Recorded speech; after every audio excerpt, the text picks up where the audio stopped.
This Friday technique is about soldering with a candle. I have a small ring in silver and I have some solder, and it's half hard, and I will try to get the temperature about 700 degrees. See if it works. Take the straw and hold it in my mouth, and I'm blowing the flame towards the ring to get a hotter flame.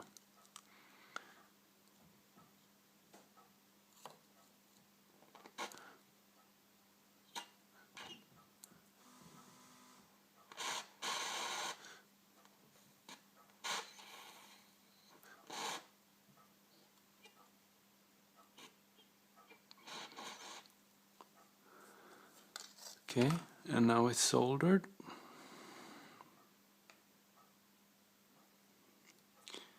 I tried with bigger rings, but I think the flame maybe is a little bit too small.